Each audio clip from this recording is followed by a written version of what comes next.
Então a gente vai trocando uma salsicha, uma linguiça, uma carninha de porco, um frango, que a carne de boi, você chega no açougue, você compra um quilo e meio de carne, é R$80. Você tá maluco, tá muito caro um negócio desse, não tem como. Viver no Brasil de 2022 é sentir o medo da inflação, da fome, do amanhã. Tinha vez que faltava, tinha vez que não tinha feijão, mas tinha uma carne. Quando não tinha carne, tinha um arroz e feijão. Mas era na medida do possível. Um básico, um arroz e feijão, graças a Deus sempre tinha, mas quase só o necessário. Um básico, isso. É inventar o agora, porque a noite já é futuro. E o dia seguinte a ninguém pertence. Leite mesmo é uma raridade comprar uma caixa de leite. Daqui a pouco tá R$7 um leite. É trocar carne por salsicha, salsicha por pão e pão por água. Eu fui outro dia comprar cenoura, R$17 um quilo de cenoura. Como que uma mãe vai ter em casa R$17 para comprar? Que tá nessa situação, não tem como. Verdura, legumes, essas coisas se deixou de comprar. É sentir o dinheiro escorrer pelas mãos. É enxergar a miséria em todos os indicadores e a cada esquina. A gente acaba comprando um pé de galinha, né? Uma lata de sardinha, né? Que é o que vem muito na cesta também que ajuda. É isso, entendeu? Mas carne mesmo é muito complicado. Carne tá muito caro demais, não dá mais pra você comer. É se ver no meio de um mar de lama coletivo que começou engolindo nossos pés em 2013. Nossos tornozelos, nossos joelhos, a barriga, o pescoço. Agora a lama já tá pela boca. A escala brasileira de insegurança alimentar virou uma fotografia do nosso mar de lama. Os 4 degraus vão sendo descidos por mais e mais gente. É como se tivesse uma parede empurrando, para todo mundo se juntar lá embaixo. Quem antes estava no alto, em um cenário de segurança alimentar, agora se segura na pontinha dos dedos para não ter de descer o degrau da insegurança leve. Amanhã Deus vai preparar. Aí depois nós temos que segurar aqui até quinta-feira, meu marido chegar, que ele vai receber pagamento e vai comprar as coisinhas e deixar aqui para nós.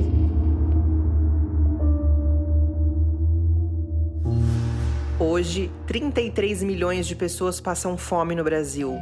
São 14 milhões de pessoas a mais do que 2 anos atrás, quando os números já eram muito graves. A gente recebeu os novos dados da Rede Brasileira de Pesquisa em Soberania e Segurança Alimentar e Nutricional, a Rede Pensan, quando esse episódio já estava gravado. A gente ficou estarrecido e é por isso que a gente decidiu trazer os números logo no começo dessa conversa. No total, 125 milhões de brasileiros vivem em algum grau de insegurança alimentar. É quase 60% da população, um fato inédito no século XXI. O maior grupo é das pessoas em insegurança alimentar leve. E depois a gente tem, grosso modo, 15% das pessoas em insegurança alimentar moderada e outros 15% em insegurança grave. A legislação brasileira define segurança alimentar como acesso regular e permanente a alimentos de qualidade. Esse é um direito garantido por lei. Mas nos últimos anos, a população brasileira se acostumou com um palavrão: insegurança alimentar e nutricional. A escala brasileira de insegurança alimentar mede a percepção das pessoas em relação à situação da família delas. E a gente ficou se perguntando, o que significa, na prática, uma insegurança alimentar leve? E qual é a diferença de uma família num grau de insegurança leve e num grau moderado, ou grave? O episódio do Prato Cheio de hoje busca essas respostas. Dialoga com as suas angústias recentes sobre preços, fome e pobreza. E traz diferentes histórias de como as famílias estão se virando para tentar driblar o que parece impossível de ser driblado. Eu sou o Marcos Hermanson. Eu sou a Tatiana Merlino. E hoje nós vamos te acompanhar nessa jornada. É fome acima de tudo, precariedade acima de todos.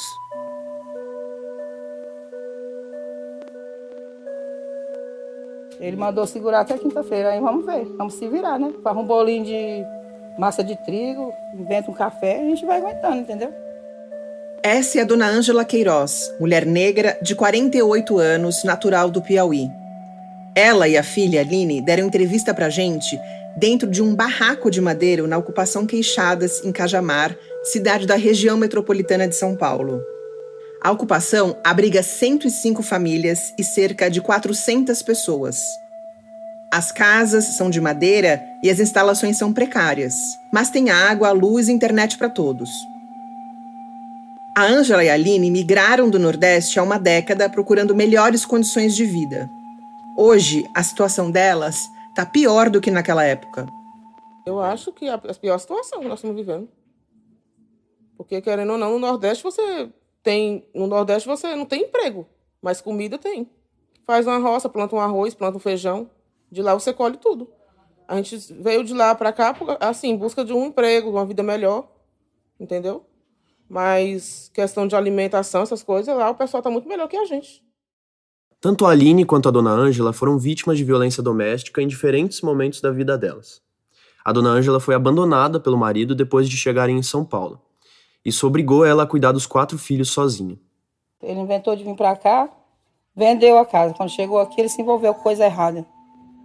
Entendeu? Aí me abandonou. Tive que ficar aqui com meus filhos pequenos. O pequenininho estava mamando ainda. Tive que me virar, não sabia pegar um ônibus. Já adulta, a Aline foi obrigada a ir morar junto com a mãe para escapar do marido que batia nela. Ela tem 2 filhos. E só para você não achar estranho, a gente tá te contando tudo isso por um motivo. No Brasil, mulheres negras que são chefes de família são desproporcionalmente mais afetadas pela fome. Os dados da Rede Pensan mostram que a fome atinge 19% dos domicílios chefiados por mulheres e 18% dos domicílios habitados por pessoas pretas e pardas, contra 10% dos domicílios chefiados por homens e dos domicílios habitados por pessoas brancas. Toda a família já está com acesso aos alimentos comprometidos do ponto de vista qualitativo e quantitativo, inclusive as crianças. A Ana Maria Segal Correia é doutora em saúde coletiva e professora aposentada da Unicamp. Eufemisticamente se fala em segurança alimentar grave, mas, na verdade, é uma situação de experiência da fome nessas famílias. A Ana Maria coordenou em 2004 o estudo que resultou na escala brasileira de insegurança alimentar. Então, quando do lançamento, né, da estratégia do Fome Zero no Brasil, no início do governo Lula, pesquisadores e pesquisadoras reunidos na Unicamp viram que era uma oportunidade de ter um instrumento que pudesse não só diagnosticar a situação de forma mais direta, né, de carência alimentar no Brasil, mas também acompanhar e avaliar o impacto daquelas políticas públicas que estavam sendo propostas. A escala foi criada na Universidade de Colômbia, nas décadas de 80 e 90, mas não fazia sentido simplesmente transpor a realidade dos Estados Unidos para cá. Então, os pesquisadores começaram a testar adaptações para o nosso cenário. Porque a gente estava reiniciando uma nova etapa, né, da nossa política brasileira, com uma declaração importante do governo dizendo que a prioridade era a inclusão dos pobres brasileiros no orçamento do Estado. Voltando para a Aline e para a Ângela, eu acho que você já conseguiu entender que a situação delas é bem complicada. É um cenário de insegurança alimentar grave. Elas estavam nessa situação, morando juntas, quando veio a pandemia. A pesquisa feita em 2.180 domicílios do país mostra que a pandemia acelerou um processo que o Brasil já estava enfrentando desde 2015. O número de pessoas que tinham uma alimentação adequada, a chamada segurança alimentar, já vinha caindo. Sem emprego, sem dinheiro para pagar aluguel, elas se mudaram para a ocupação Queixadas. Aí a ex-mulher do meu irmão falou, eu conheço, tem uma ocupação lá em cima, que vocês não vão ver como que é lá e tal. Aí a gente veio tentar. Quando a gente veio, nem podia, já vir morar. Só que a gente já veio para morar. Sem saber se ia dar certo ou não. Porque a gente não tinha para onde ir. A Aline e a Ângela não têm renda fixa. Elas vivem com os R$400 do Auxílio Brasil. Além disso, tem a pensão dos ex-companheiros da Aline, que quase sempre atrasa, e a renda de um barzinho que a dona Ângela abriu dentro da ocupação. Eu só vendo a pinga mesmo, só. E vinho, as coisas mais baratas mesmo. Juntando tudo, não dá mais do que R$1.000 por mês. Quando a gente perguntou pra Aline e pra Ângela se elas sabiam o que iam comer no dia seguinte, elas responderam aquilo que você ouviu agora há pouco. Amanhã Deus vai preparar. Para pessoas na situação da Ângela e da Aline, não existe planejamento, nem compra do mês, nem nada. Todo dia é uma luta para conseguir se alimentar. E já aconteceu várias vezes, de passar o dia esperando mesmo para ver o que aparece para comer, entendeu? Naquele dia, a gente também perguntou o que a Aline e a dona Ângela tinham na despensa da casa. Massa de trigo. Massa de trigo, acho que só. Na minha casa não tem nada. Só massa de trigo. E aí, então, por exemplo, o que vocês vão comer no dia, vocês trazem ou compram no próprio dia? É. Quando aparece. A ocupação fica no alto de um morro. De lá, dá para ver vários armazéns logísticos de grandes empresas que se instalaram em Cajamar nos últimos anos, como a Amazon, Natura, Marabras e por aí vai. Esses armazéns movimentam milhões de reais todos os dias. Mas os moradores da ocupação, e mesmo da cidade, não parecem se beneficiar dessa riqueza toda que circula ali ao lado. Os empregos gerados são precários, pagam mal e duram em média 3 meses. É curioso que tanta riqueza material possa conviver com a carência mais básica, a do alimento. Enquanto os caminhões passam pela rodovia lotados de celulares, TVs e videogames, os moradores da ocupação não têm sequer comida para colocar no prato. Ali na Ocupação Queixadas, a gente conversou também com a Cíntia Ferreira. Ela é uma mulher negra de 49 anos.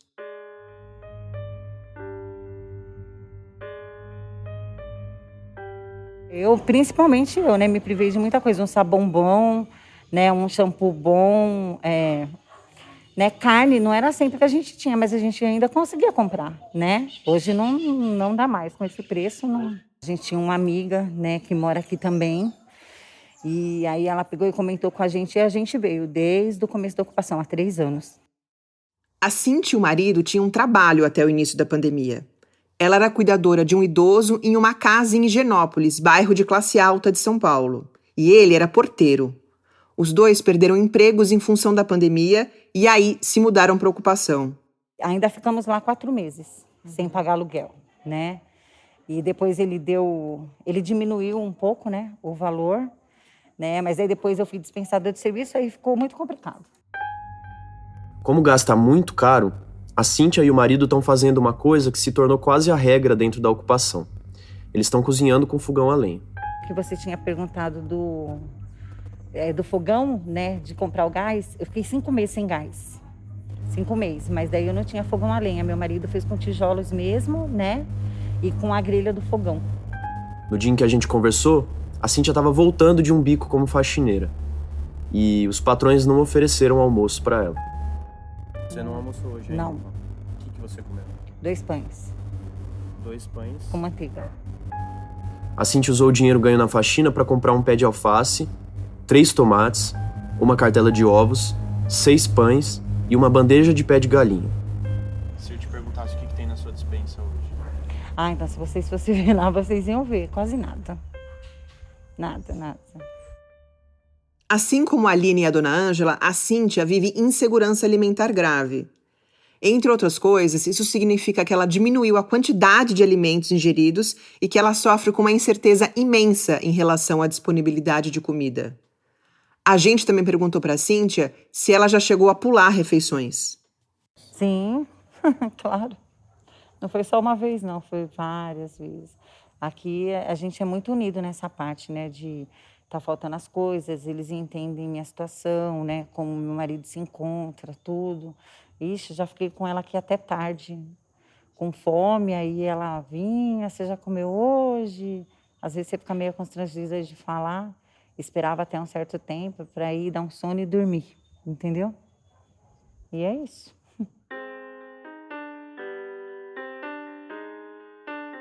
A gente já volta.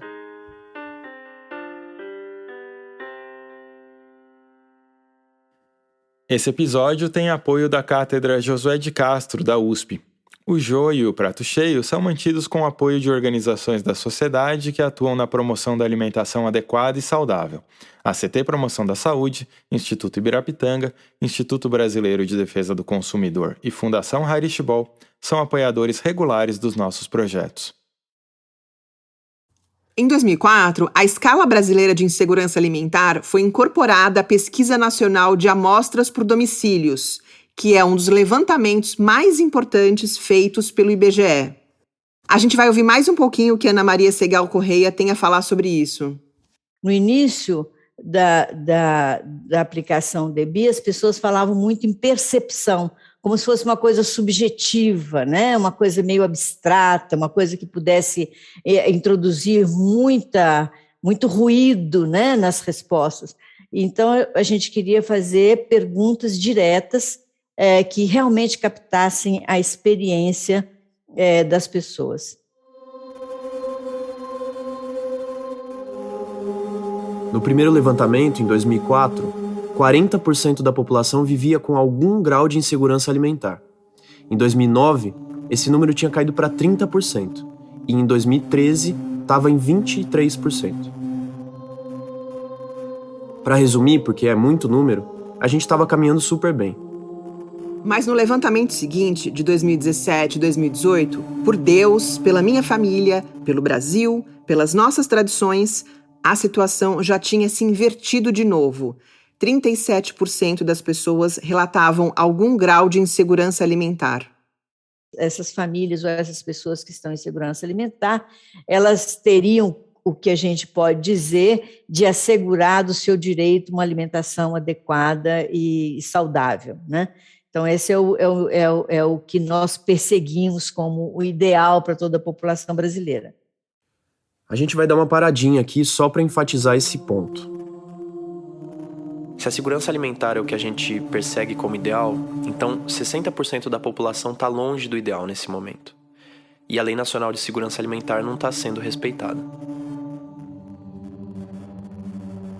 Quando as famílias não conseguem a garantia, né, de acesso aos alimentos de forma plena, elas começam a desenvolver estratégias para manter uma alimentação suficiente. Então, elas começam a comprometer a qualidade da alimentação. A gente vai pegar uma pergunta da Ebia que ajuda a entender bem esse ponto. E depois a gente fala sobre as outras perguntas que compõem a escala. Alguém da sua casa ficou sem dinheiro para ter uma alimentação saudável e variada? É aqui que a revogação de direitos trabalhistas do governo Temer encontra a vida de muitos dos nossos entrevistados. A gente pode dizer que a insegurança alimentar leve é a insegurança de vida precária. É a insegurança do exército de MEIs do Brasil, desse discurso de que MEI é empreendedor. Meu nome é Altemício do Nascimento, tenho 54 anos, tenho 30 de profissão. Você estava perguntando a respeito... Num restaurante da Zona Sul de São Paulo, a gente encontrou o Altemício Nascimento, ou apenas Nascimento, para os mais chegados. O Altemício é um homem branco. Ele trabalha como motoboy há 3 décadas e já chegou a ter empresa com 6 funcionários, mas com a crise migrou para o iFood. O Altemício é uma liderança do movimento de entregadores, que luta por melhores condições de trabalho e remuneração mais justa para a categoria. Quando a gente encontrou com ele, a agência pública tinha acabado de revelar a existência de páginas e perfis falsos criados por uma empresa subcontratada pelo iFood com a intenção de esvaziar a mobilização dos entregadores. A reportagem da Clarissa Levi também mostrou que essa empresa se infiltrou em uma manifestação da categoria. Eu peguei o Covid, eu contaminei minha família inteira, eu quase morri, contaminei meu filho, minha esposa e a minha sogra. A gente perdeu amigos aí na pandemia, motoboys, tudo. Então a gente tinha que ter um pouco mais de sensibilidade, não fazer isso com a gente, fazer transparência com a gente, né? Um homem não identificado, que não é entregador, saiu pelo protesto distribuindo adesivos e espalhando cartazes que pediam vacina para os entregadores. A ideia era usar uma pauta legítima para tirar o foco das demandas principais da mobilização, ou seja, salário e condições dignas. A empresa contratar um ator para ir lá no meio da gente pedir. Ele levou vários cartazes, tudo. É uma sacanagem. Eu não admito um negócio desse. É brincar com a sociedade, brincar com o próprio cliente deles também, não ter respeito com as pessoas, né? A dignidade de ser respeitado.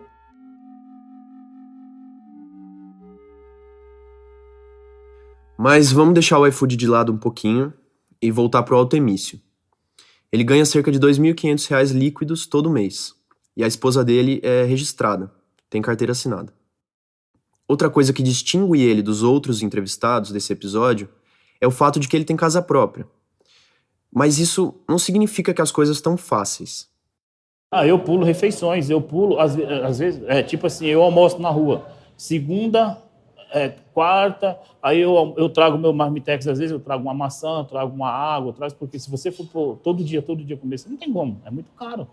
O Altemício trabalha das 10 da manhã às 11 da noite, 6 dias por semana. Como o aplicativo toca bastante durante a hora do almoço, ele costuma parar para comer só por volta das 3:30 da tarde. Essa é a única refeição durante todo o horário de trabalho. Ele também conta que muitos motoboys deixaram de trabalhar durante alguns dias da semana, porque tá mais caro sair de casa para trabalhar do que ficar sem fazer nada. Então, tá difícil. Tem muitos amigos nossos que não trabalham segunda e quarta e quinta, que é para, tipo assim, alimentação, combustível, fica muito caro. Aí o cara pega sexta, sábado, domingo, dá uma ripa bastante, né, para poder estar equilibrando os orçamentos, porque realmente está muito difícil, está muito caro as coisas, combustível, alimentação. O Altemício também contou a história de um entregador conhecido que morreu depois de desmaiar em cima da moto, possivelmente de desgaste físico e fome.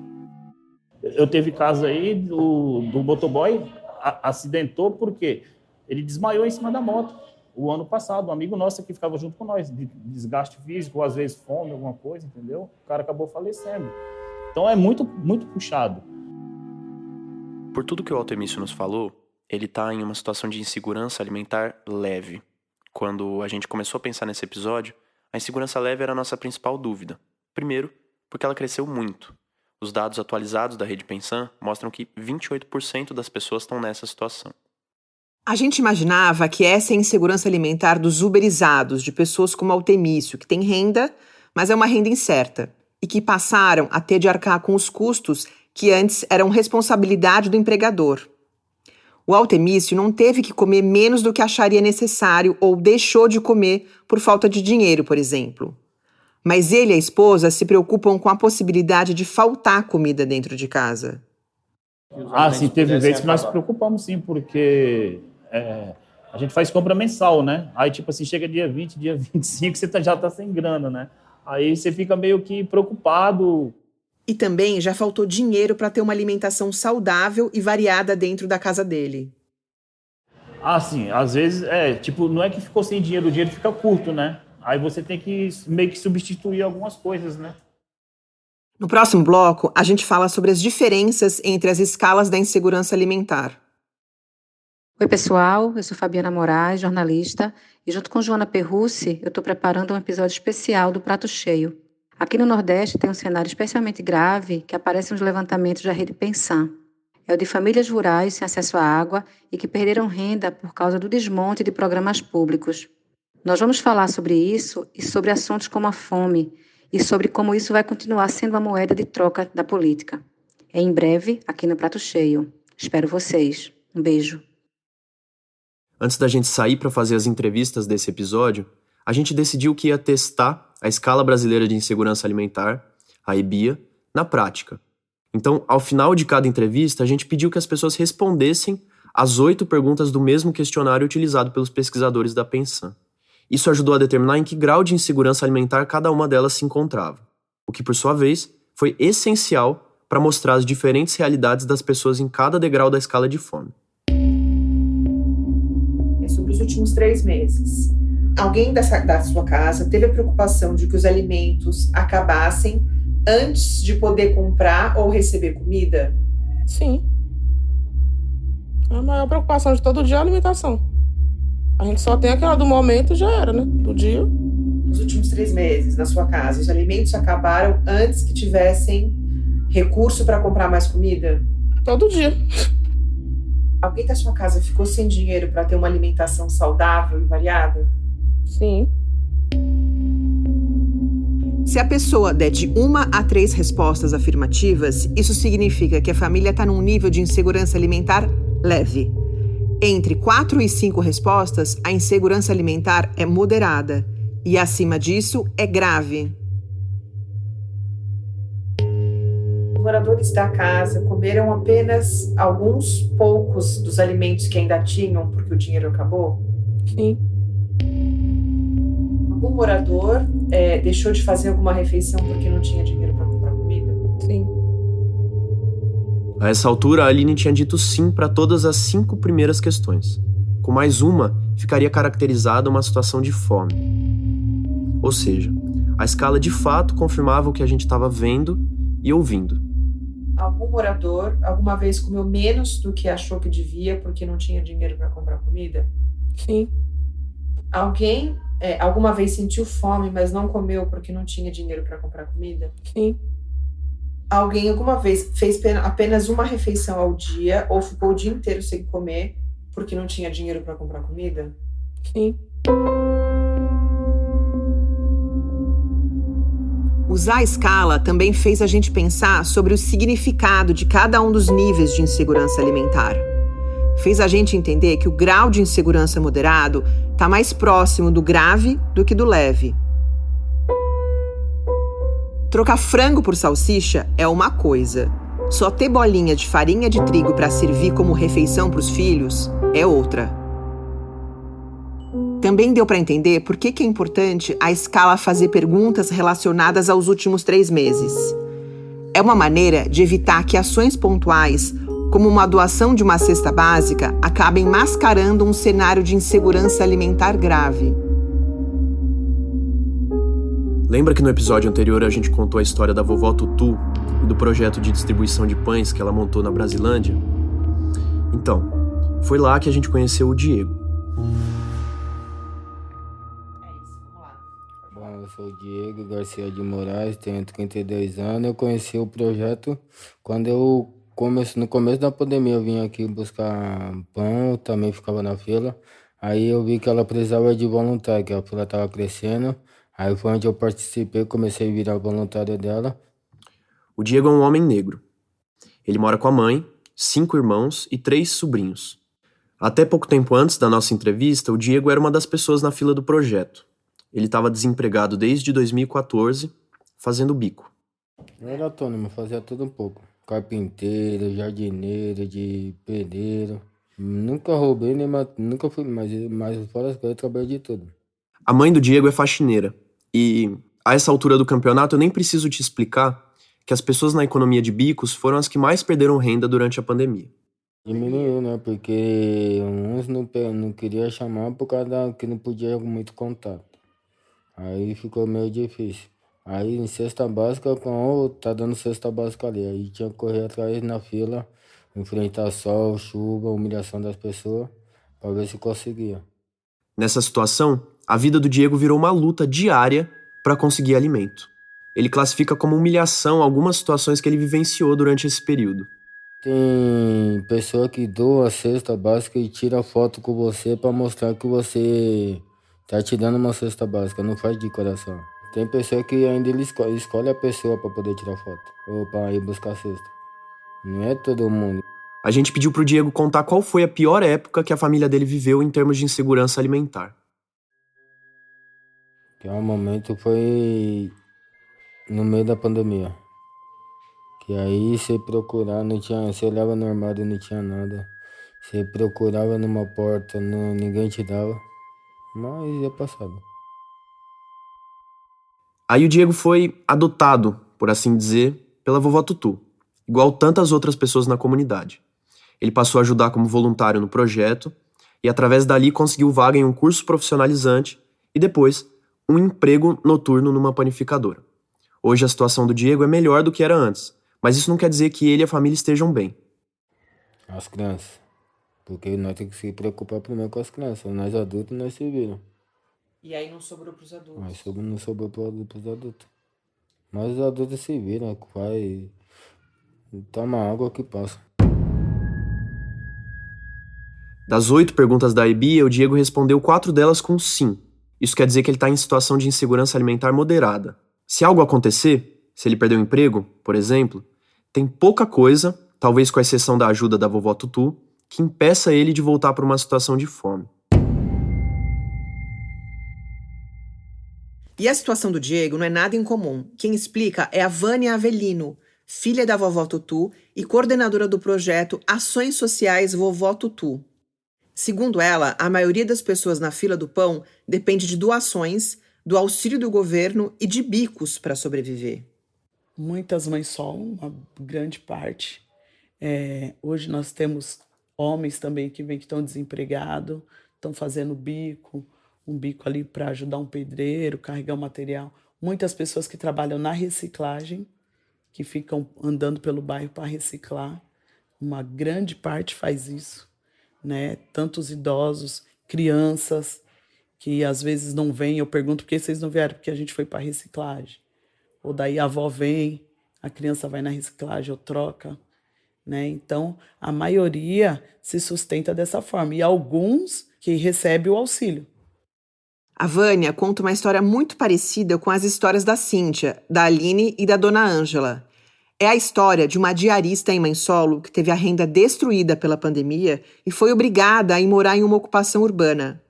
Então ela foi pedindo madeira para um, fio para outro, as coisas para montar o barraco, para ir morar com os filhos na invasão, porque ela não tinha mais uma renda, não tinha nada, não tinha como trabalhar.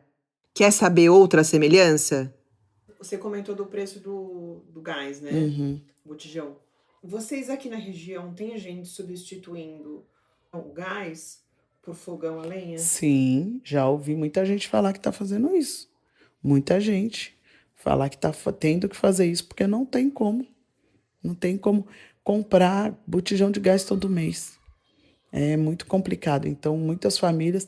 A gente atende muita gente que mora em condição muito precária. Muito precária mesmo. Então, o botijão de gás está sendo um luxo.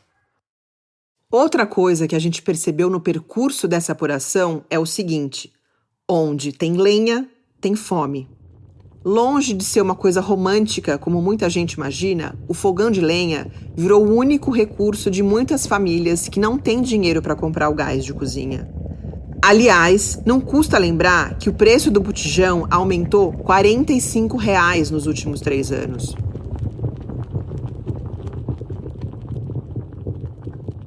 Em um dos barracos de madeira de Cajamar que a gente visitou, um morador da ocupação mostrou pra gente o fogão dele. Eram 2 tijolos de alvenaria, um de cada lado, e uma grelha de churrasco em cima. Para acender as ripas de madeira embaixo da grelha, ele usou uma sacola de plástico. O cheiro ruim invadiu o ambiente. Logo antes, a Aline tinha definido bem essa situação. A maioria dos pais e mães de família que está aqui cozinha na lenha, porque não tem condição de comprar um gás. E a gente não cozinha na lenha porque é bonito, porque a comida fica gostosa, porque é uma necessidade, né? Porque o pessoal fica, mas é gostoso quando você faz assim, tipo, lá uma vez na vida. Em 2019, o IBGE registrou que 20% das famílias brasileiras estavam cozinhando na lenha ou no carvão. Naquela época, os números já eram alarmantes, porque eram cerca de 3 milhões a mais de famílias do que em 2016. Agora, depois de uma pandemia e 3 anos de governo Bolsonaro, com a fome batendo recorde, é bem capaz que esses números tenham piorado. De qualquer maneira, uma coisa é certa. Nós vivemos um momento gravíssimo. Um país que se propõe a ser civilizado não pode conviver com a fome. A fome é intolerável. É uma coisa horrorosa, como a gente disse no 2º episódio do Prato Cheio, lá em fevereiro de 2020. E para vencer a fome, é preciso conhecê-la, em todos os seus graus, estágios e características, com todas as suas peculiaridades. Quem sabe assim, conhecendo a fundo o problema e sabendo quem é responsável por ele, a gente possa começar a trilhar o caminho que vai nos tirar desse buraco em que a gente se meteu.